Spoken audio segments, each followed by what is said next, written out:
एक बार की बात है, दो दोस्त हीरा और प्रकाश जंगल में खजाने की तलाश में निकल पड़ते हैं और चलते चलते वो दोनों जंगल में भटक जाते हैं। हीरा, मुझे ऐसा क्यों लग रहा है कि हम दोनों जंगल के गलत रास्ते पर आ गए हैं। यहाँ तो चारों तरफ सन्नाटा और अंधेरा है। ये जंगल इतना घना है कि सूरज की रोशनी तक हमारे पास नहीं पहुँच रही। तुम्हारी बातों से तो यही लगता है कि डर गए हो। मुझे नहीं मालूम था कि तुम इतने डरपोक निकलोगे। ऐसी बात नहीं है, मुझे कभी किसी से डर नहीं लगता, पर आज पता नहीं क्यों अजीब सा लग रहा है। अभी थोड़ी और देर की बात है, जब हमारे हाथ खजाना लगेगा, तब तुम्हारा ये डर और ये अजीबपन सब दूर हो जाएगा। दोनों दोस्त आपस में बात करते हुए आगे चले जा रहे थे कि तभी प्रकाश को कहीं से खाने की खुशबू आने लगती है। ये खुशबू तो खाने की आ रही है, और ये खाने की खुशबू मेरी भूख और बढ़ा रही है। खुशबू तो मुझे भी आ रही है, पर मेरी ये समझ में नहीं आ रहा कि यहाँ इतने घने जंगल में कौन रहता होगा। जरूर कोई इंसान ही होगा, तभी तो खाने की खुशबू आ रही है। चलो चलकर देखते हैं। दोनों दोस्त खाने की खुशबू के पीछे पीछे चल देते हैं।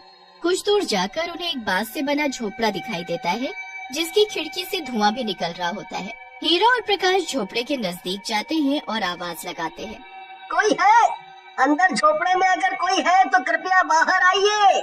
तभी झोपड़े के अंदर से एक बूढ़ी औरत बाहर निकल कर आती है और जोर जोर से हंसने लगती है। आखिर मेरे खाने की खुशबू तुम्हें मेरे पास खींची लाई। मैं भी क्या करूं, मैं खाना जो इतना स्वादिष्ट बनाती हूँ। वो सब बाद में, पहले ये बताओ कि तुम इतने घने जंगल में अकेली क्या कर रही हो? तुम्हें डर नहीं लगता यहाँ? नहीं, मुझे डर नहीं लगता, और मैं यहाँ अपने लिए नहीं, तुम जैसे राहगीरों के लिए रहती हूँ। यहाँ जंगल में जो भी आता है खो जाता है। खोने के बाद वो भूखा प्यासा यहीं जंगल में तड़प तड़प कर अपना दम ना तोड़ दे, इसलिए मैं उन सब के लिए यहाँ खाना बनाती हूँ। ये मेरा छोटा सा बांस का ढाबा है। क्या तुम दोनों मेरे ढाबे का खाना खाना पसंद करोगे? मैं खाने के कोई पैसे नहीं लूंगी, जितना मन करे पेट भर कर खाना। बूढ़ी औरत दोनों को अपने बांस से बने ढाबे के अंदर ले जाती है और उनके लिए खाना परोसती है।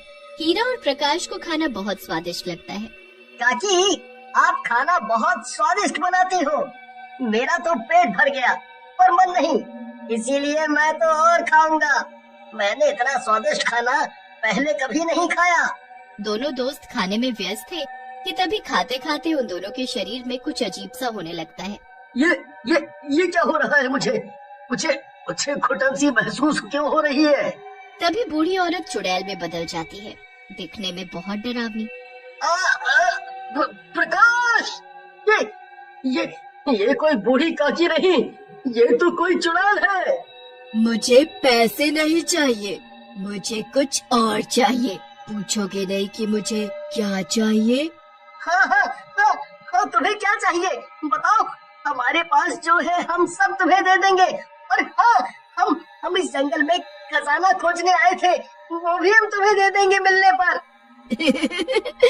खजाना? मेरा ही खजाना मुझे देने चले हो? यहाँ कोई भी आता है मुझसे बचकर नहीं जाता। देखो जरा अपने आप को। तभी दोनों बहुत छोटे हो जाते हैं, बिल्कुल मक्खी के बराबर। ये तुमने हम दोनों का क्या कर दिया? हमें कीड़ा मकोड़ा क्यों बना दिया? मुझसे ज्यादा बहस करने की कोई जरूरत नहीं। ज्यादा बोलोगे तो अपने पैरों से मसल दूंगी तुम्हें। चुड़ैल उन दोनों को एक कांच के कार में बंद कर देती है। उसके बाद वो चुड़ैल फिर से अच्छा खाना बनाने में लग जाती है। मेरा ढाबा है सबसे न्यारा, एक बार जो मेरे हाथ का बना खाना खाए तो खाता ही जाए। हीरा, इस चुड़ैल ने हमें एक तो इतना छोटा कर दिया है, ऊपर से हम दोनों को इस जार में दिया। मेरा यहाँ दम घुट रहा है। हम बहुत छोटे हो गए हैं। अगर हम किसी से मदद भी मांगे तो कैसे मांगे? हमारी आवाज जंगल से बाहर तो क्या, इस जार के बाहर तक भी नहीं जाएगी। इसीलिए अब हम कुछ नहीं कर सकते। 2 दिन बीत जाने के बाद जंगल में एक पांडु नाम का आदमी खाना बनाने के लिए लकड़ियाँ लेने आता है। तभी उसकी नजर चुड़ैल के ढाबे पर पड़ती है। जंगल के बीचों बीच ये क्या है? कौन होगा वहाँ? और उसमें से तो धुआं भी निकल रहा है। पांडु, मुझे तो कुछ गड़बड़ सी लग रही है, इसीलिए निकल चल यहाँ से। चुड़ैल पांडु को देख लेती है और पांडु को वो जाने नहीं देती। उसका रास्ता रोककर खड़ी हो जाती है। मेरे ढाबे का खाना खाए बगैर तुम कैसे जा सकते हो? मैंने तुम्हारे लिए बहुत ही स्वादिष्ट खाना बनाया है, चलो अंदर। नहीं, मुझे नहीं खाना, मेरा पेट भरा हुआ है। मैं खाना खाकर ही घर से निकला था। पांडु के न कहने से चुड़ैल बहुत गुस्सा हो जाती है और जबरदस्ती पांडु को खींचती हुई अपने ढाबे में ले जाती है और जबरदस्ती उसे खाना खिलाती है। मेरा पेट भर चुका है। अब जाने दो मुझे, जाने दो। जाओ जाओ, भागो, अगर भाग सकते हो तो भाग जाओ। तभी पांडु बहुत छोटा हो जाता है और भाग नहीं पाता। ये तुमने मेरा क्या हाल बना दिया। अब मैं अपने घर कैसे जाऊंगा? अपने बच्चों से कैसे मिलूंगा? चुड़ैल उसे भी एक जार में बंद करके एक कोने में टांग देती है। तभी ढाबे पर एक बहुत सुंदर सी लड़की आरती आती है और वो चुड़ैल को माँ कहकर पुकारने लगती है। माँ, मैं आ गई। बहुत दिल लगा दिया मेरी बेटी तुमने। तुम्हें पता नहीं कि तुम्हारी माँ को तुम्हारी हर पल कितनी याद आई। आजा मेरी बेटी, अपनी माँ के गले लग जा। माँ, एक बात बोलूं? हाँ मेरी बेटी, बोलो। माँ, ये ढाबा जंगल में नहीं चलेगा, इसे बंद कर दो। वैसे भी यहाँ जंगल में कौन आएगा हमारा खाना खाने? बेटी, तुम्हें नहीं पता कि हमारा ये ढाबा कितना मशहूर हो गया है। हमारे ढाबे पर खाना खाने लोग दूर दूर से आते हैं। तुम देखना, एक दिन ये ढाबा जंगल को एक शहर में बदल देगा। यहाँ चारों तरफ पेड़ पौधे, नहीं नहीं, गाड़ियाँ और बड़े बड़े मकान होंगे। ठीक है माँ, अब मुझे खाना खिला दो क्योंकि मुझे बहुत भूख लगी है। चुड़ैल आरती के लिए जल्दी जल्दी खाना बनाती है और उसे अपने हाथों से खिलाती है, क्योंकि आरती खुद से नहीं खा सकती थी, क्योंकि आरती के दोनों हाथ नहीं थे। सुबह का समय था, आरती सोई हुई थी। तभी चुड़ैल जंगल के बाहर जाती है, रूप बदलकर वही बूढ़ी औरत बनकर, और आते जाते लोगों को अपने बांस के ढाबे पर मुफ्त में खाने का न्योता देने। मेरे ढाबे पर आओ और पेट भरकर मुफ्त में खाना खाओ। मेरे मुंह में तो पानी भर आया। ये सब तो मैंने कभी नहीं खाया। बूढ़ी औरत आगे आगे और सभी लोग उसके पीछे पीछे। थोड़ी दूर चलने पर चुड़ैल का बांस का ढाबा आ जाता है। बांस से बने ढाबे को देख सभी चौंक जाते हैं, पर उन सबका ध्यान सिर्फ खाने पर था।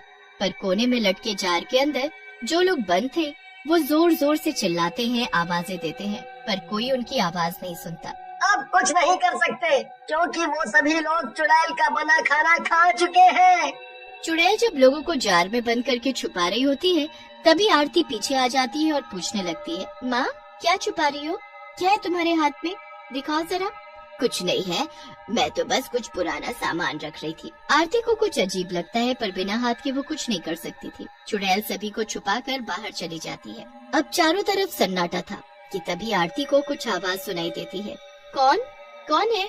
दोनों मिलकर जार को खिसकाते हुए किनारे तक तो ले आते हैं, पर उसे नीचे नहीं गिरा पाते। पर आरती की नजर उन पर पड़ जाती है। अरे ये सब क्या है? कौन हो तुम और यहाँ कैसे आए? हीरा इशारा करके जार को खोलने के लिए बोलता है, पर हाथ न होने की वजह से आरती जार को खोल नहीं पाती। अब आरती अपने मुंह से जार को खोल देती है। हीरा और प्रकाश चुड़ैल की हरकतों के बारे में सब बता देते हैं। तभी पीछे से चुड़ैल आ जाती है। माँ, ये सब तुमने क्यों किया? 4 साल पहले तुमने बड़े ही प्यार से ये ढाबा खोला था, पर इस ढाबे पर लोग खाना खाने तो आते, पर पैसे नहीं देते खाने के। जब हमने इनकी शिकायत सरपंच से की तो सरपंच भी इन सब के साथ मिल गए और रातों रात हमारा ये बांस का ढाबा उन्होंने तुड़वा दिया, उसमें आग लगा दी। उसी आग में तो मैं मर गई, पर तुम्हारे ये हाथ चले गए। बस मैं तुम्हारे साथ रहकर इन सब का बदला लेती रही। माँ तुम बहुत अच्छी हो, पर जो हुआ सो हुआ, इन सब को छोड़ दो, जाने दो। बेटी की बात मानकर चुड़ैल सभी को पहले जैसा कर देती है और जाने देती है।